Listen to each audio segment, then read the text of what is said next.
un parent m'a approché et m'a raconté un déboire qu'il aurait reçu. En fait, c'est une dame. Cette dame m'a raconté que son enfant a vécu une situation de discrimination, de racisme, même si je peux le dire ainsi, parce que selon l'injure que l'enfant a reçue, il se pourrait que la parole ait été tellement déplacée que on peut classer cela dans le cadre du racisme.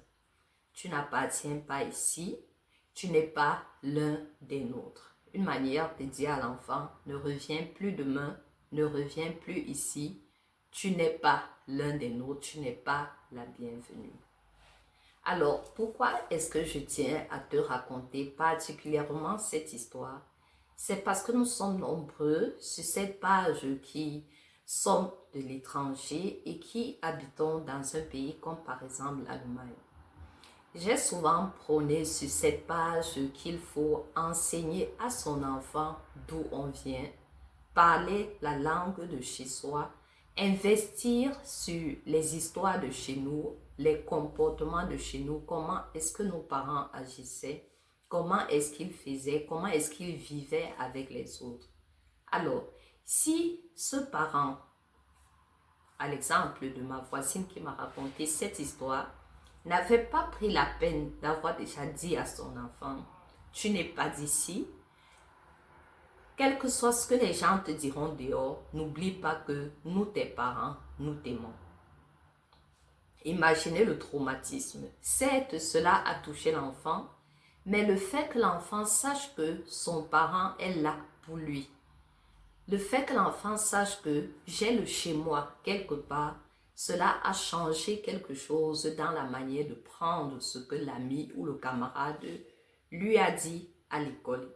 L'enfant a certes raconté à son parent, mais avec le fait qu'il avait ce que je viens de vous dire en tête, le fait de connaître qui il est, le fait de savoir qu'il est aimé chez eux et qu'il a le chez eux, ça permet que l'enfant ne déprime pas. Ça permet que l'enfant reparte à l'école lundi, mardi, mercredi et tous les autres jours même, tout confiant. Ce que je voudrais vous dire, c'est quoi? C'est de vraiment chercher toujours à prendre ce qu'il y a de bon là où on est. Alors, à toi qui me suis, nous avons le week-end qui est là. Prends la peine de pouvoir parler au cœur de ton enfant. Retourne dans ton village, dans ta manière de parler avec tes enfants et dis-lui tout simplement, mon enfant, n'oublie jamais, tu es étranger ici. Et ici, quoi que tu fasses, tu ne seras jamais comme celui qui est d'ici. Mais n'oublie pas, tu as le chez toi.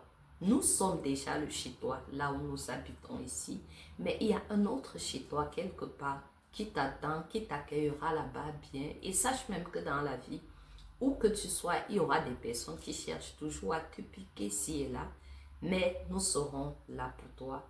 Sois fort, sache que nous sommes là pour toi. C'est de ça qu'il s'agit, chers amis, chers amis. Alors, faites le nécessaire, fais ce qu'il y a à faire avec ton enfant. Aujourd'hui, demain, prends tout le week-end, prends tout le mois de janvier, assois cela dans le cœur de ton enfant et tu verras qu'il sera épanoui. Peu importe les injures, peu importe ce que les gens lui diront, il vivra en paix. Très bien, sans stress.